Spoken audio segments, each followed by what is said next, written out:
This morning's poem is by Marge Piercy, a Detroit-born poet, novelist, and activist, a winner of the prestigious Arthur C. Clarke Award. Her work explores themes of feminism, environmentalism, and social change. The following poem is found in our gray hymnal at number 567, and I invite you to join with me to read responsibly, the words in the italics. It's called To Be of Use.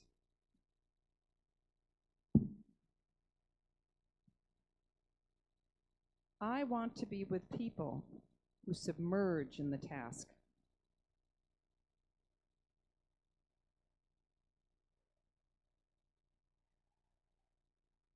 who stand in the line and haul in their places,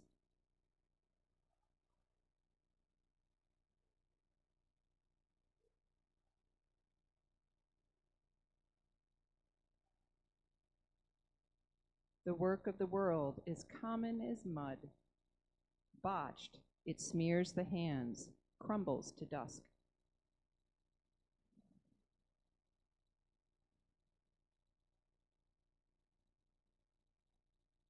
Greek amphoras for wine or oil, Hopi vases that held corn, are put in museums, but you know they were made to be used.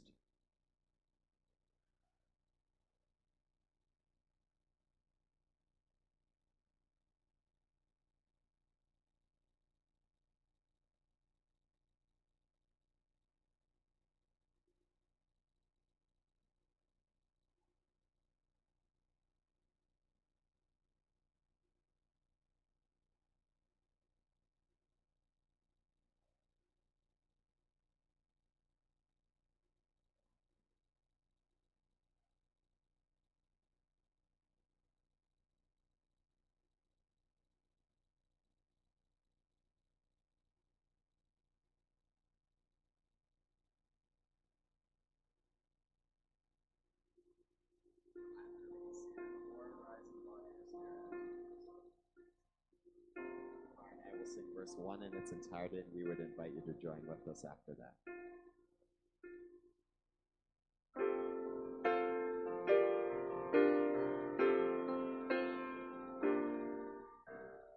We are a gentle, angry people, and we are singing, singing for our lives. We are gentle, angry people, and we are singing, singing for our lives. Please join us on verse 1. We are a gentle, angry people, and we are singing, singing for our lives. We are a gentle, angry people, and we are singing, singing for our lives. We are a justice-seeking people, and we are singing, singing for our lives. We are a justice-seeking people, and we are singing, singing for our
Every year in Boston, there is something called the Men's Lecture, which is hosted by two Unitarian Universalist congregations every year. Each year, a leader in our tradition is invited to speak, and then a couple of other people are invited to respond to that speaker. Back in the spring of 2016, I was invited to be one of the responders, largely because the main speaker was a good mentor of mine, and the theme of that year was the future of Unitarian Universalism. About that time, the feeling among many ministers and within our denomination as a whole was that we were all in crisis. For many years, we had watched somewhat aloof as we watched other denominations across the country struggle and lose membership. But it was only recently that Unitarian Universalist congregations had started losing membership as well. It was not and is not the cliff drop that many other denominations have faced and are experienced, losing 10, 20, 30% of their people. We're more of a gentle, sloping decline. But it was still enough of a trend that people started to worry and be anxious and started questioning all the things that we do in order to find a solution. There were a couple of theories about what was going on. One was very logical, but it wasn't very encouraging. The demographics of our congregations. They're mostly older, and as folks age and pass away, they are not, as a whole, being replaced by younger members who are statistically far less likely to want any involvement with organized religion. Even when they do join congregations, younger folks don't have the same financial capacity that older folks do. And so congregations have to cut back. The buildings start to decay, staff are laid off, and it's a spiral downhill from there. To make the demographic situation even worse, our congregations overall are fairly white in a world that is becoming increasingly diverse and multicultural. This theory for our sloping decline is actually pretty hard to refute. And most congregations in America are struggling with these same things. But there was another theory out there as well, that as I was planning my remarks at the men's lecture, I kept going back to.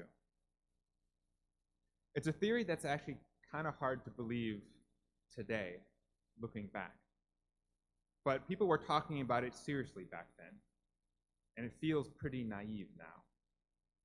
Back in the spring of 2016, there was a feeling in Unitarian Universalism, at least in part of our denomination, that we were winning things.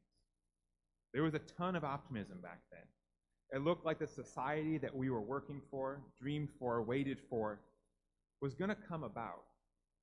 That we had reached this tipping point that started with the election of our first black president, that had continued with a string of cultural victories, including marriage equality and health care, and that we were essentially having made it. People were starting to get it. Even with the presidential election looming, there was confidence. On the left, there was unity, and on the right, there was disarray, led by a candidate who was so extreme that people expected him to lose by historic margins. The theory was, in many parts of our denomination, that in this cultural climate, maybe people didn't need Unitarian Universalist congregations anymore, because the world was essentially becoming Unitarian Universalist. There's parallels even in the book of Revelations, where in the New Jerusalem, there is no temple, because who needs churches in the kingdom of God? There is actually truth and evidence that suggests that Unitarian Universalism struggles in places that more accurately reflect our values. Boston, for example, it's where our headquarters is based, where our tradition has its historic roots. It's kind of like our Vatican. But most congregations there are small. They're not much bigger. Most of them are smaller than Fourth Universalist. Very few are growing, and it's where most of our decline is happening. The biggest of our congregations, by contrast, is in Tulsa, Oklahoma, the midst of the Bible Belt. And the fastest growing state for our tradition is in Wisconsin, which, although it was once the birthplace of the progressive movement in this country, it has taken a sharp right turn. As I was heading to Boston that spring for these lectures, I was thinking a lot about this question, not only for the lecture, but also for myself. At that time, I was actually serving a congregation in Wisconsin, nestled in what was, by one metric, the most conservative county in the United States. It was the district of Paul Ryan, the Speaker of the House, and where within a mile, Scott Walker would announce his candidacy for president. That little congregation in Wisconsin was small. It was full of some of the kindest people you would meet. And although it was growing, it felt like it was an island. People came there not just because they wanted a religious community, but because they needed a place to belong and feel safe. That was true most urgently for queer folks in the congregation, of which there were many. But it was true in some ways for everyone who was there. They needed a place where they could be themselves most openly, where they could talk about their feelings and values and be amongst people who understood them and cherished them for being who they were. The benefit of serving that congregation was that I knew exactly why I went to work each and every day.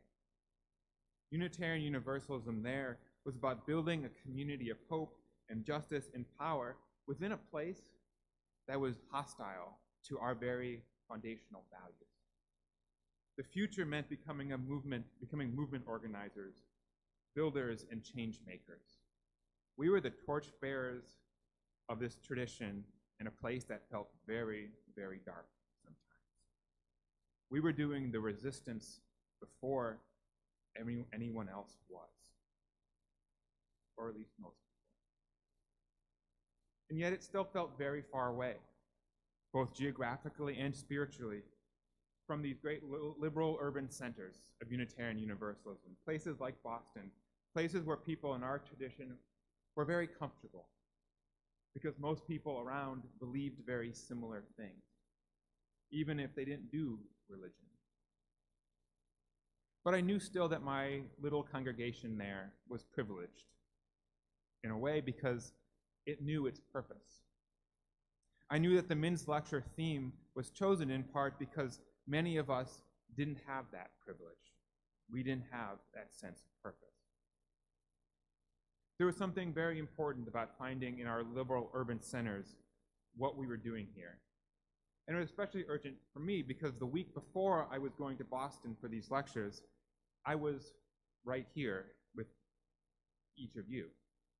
I was meeting you, I was interviewing you with you, I was leading 2 services, and imagining what life would be like and what ministry and Unitarian Universalism might look like here in this big urban liberal context. Knowing what a strong need there was for Unitarian Universalism, where I was coming from, I was concerned about coming to New York City. It felt a bit like selling out, actually. I was worried there wouldn't be the same urgency here. Something like the complicity and complacency that my colleagues experienced in New England. I worried that I was leaving the front lines, the trenches, the people who were fighting the real battles, who were often forgotten and overlooked. I was leaving for a posting that was safe and comfortable and calm. I knew what I was doing in Wisconsin.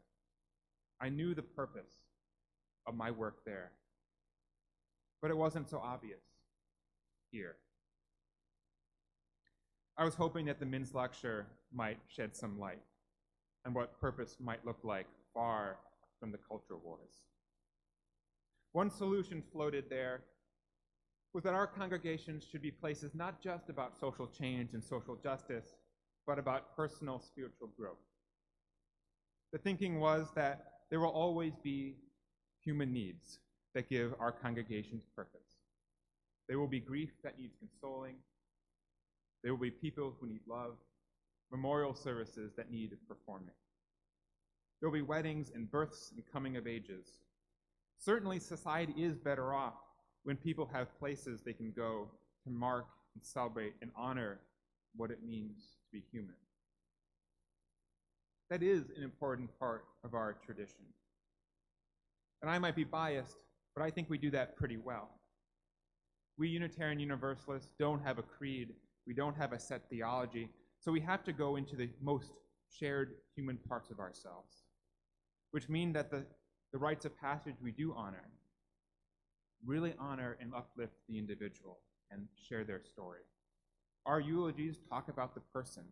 Our weddings talk about the couple. That's special and important because each person deserves that attention for themselves. But I am still skeptical that Unitarian Universalism could any time be only that. It feels passive. It only speaks to our individual lives. And religion has to be about something bigger than that. Our shared life together, the state of the world and its problems, and what we need to do about them. When I look back at the anxiety and stress that our denomination was feeling, it's easy to think just how naive it was, that we were anywhere close to winning anything. And that complacency that we had led to the following November that we all know so well, which destroyed so many of our illusions about our country and plunged many of us into an existential crisis about what we thought was true and what we thought our job was going to be. Fundamentally, this anxiety that our denomination felt, and most of us felt after the election, was based on, I believe, a false faith. The belief in an end of history and an eventual triumph of progress. We believe this not because reason or history dictates it, but because in some deep down level, we want to be able to say that everything will be okay.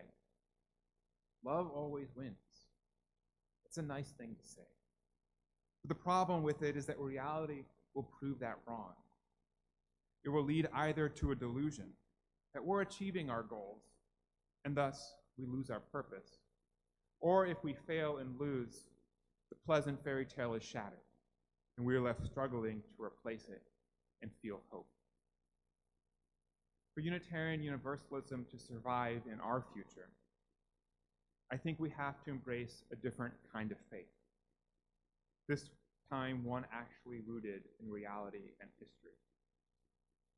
That the world will never be good enough for us to be complacent. That we won't see it, neither will our children, nor their generation after that. That might sound depressing and overwhelming, but it is only if we expected it to be anything other than that. What it is actually is purpose.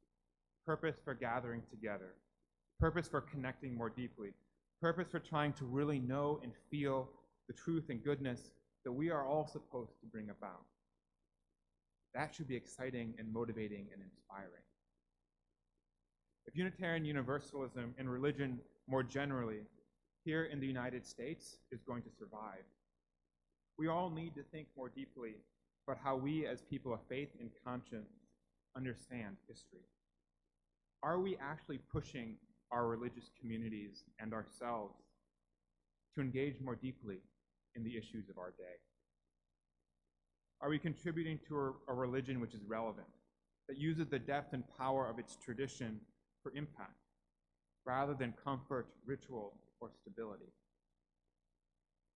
As a country and as a tradition, I think we can do better than what we've done before. Even here in New York, I have been shocked at my 2 years at Fourth Universalist that somehow we have managed to get the reputation, seemingly among a few others, of being a social justice leader in our in the city. All we have done, literally, is said yes to a family who might have been broken apart otherwise. We said yes to shelter a mother and their children who, if sent back, might literally be killed. It's important work, but all it really was basic human decency and some elbow grease on our part. It's not a high bar to try to protect a life.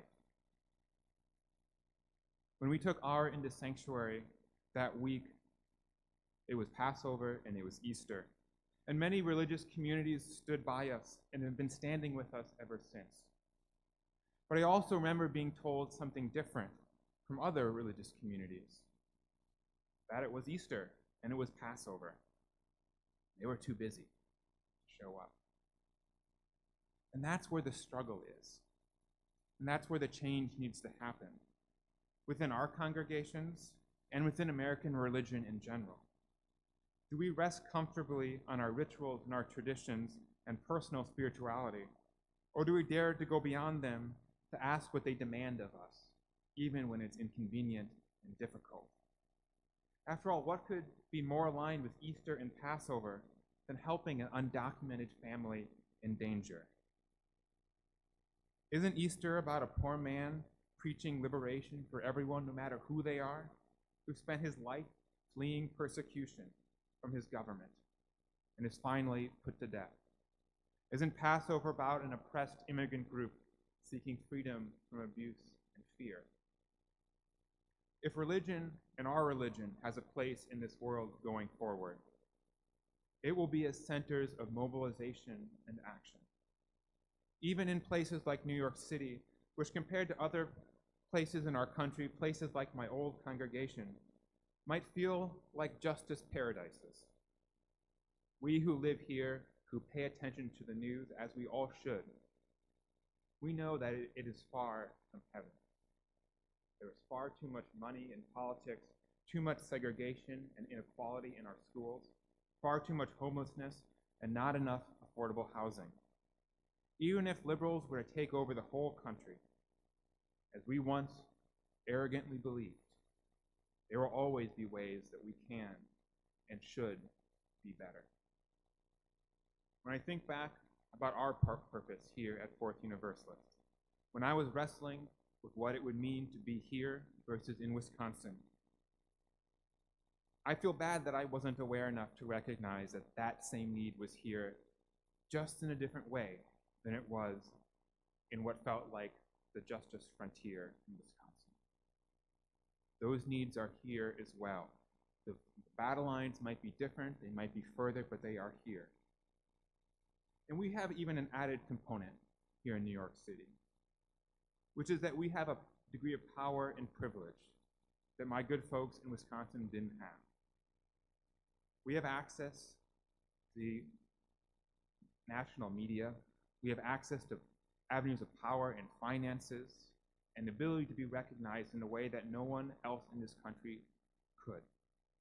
If we have a special mission and a special purpose, it is a responsibility to use the power and privilege that we have here on Central Park West, with the wealth and access amongst us, to not squander the leadership potential that we have here.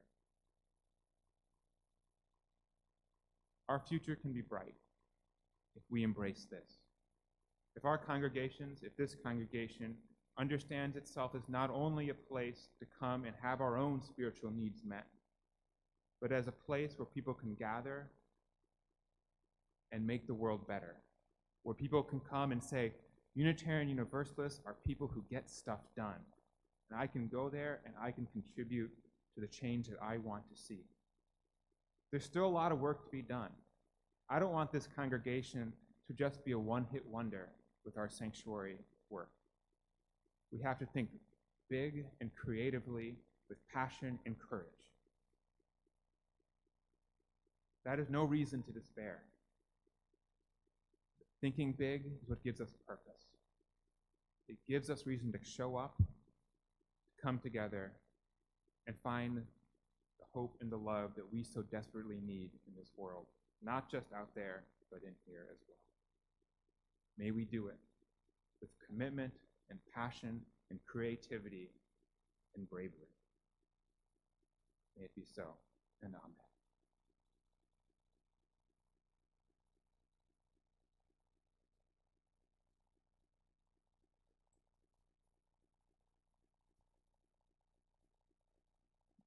Here at Fourth Universalist, we strive to contribute to the work of a better world. That's why each week we give away half of our offering plate to an organization that shares our values. This month's recipient is the Osborne Association. The Osborne Association works in partnership with individuals, families, and communities to create opportunities for people affected by the criminal justice system to further develop their strengths and lead lives of responsibility and contribution. A number of our members volunteer regularly to work with Osborne to support recently incarcerated individuals and are always looking for additional help. Today, we hope that you'll give generously to support this important work of compassion and second chances.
Thank you for your generosity. With gratitude and humility, we accept these gifts. May they remind us of our highest aspirations to care for one another, seek the truth in love, and serve our hurting world. Amen.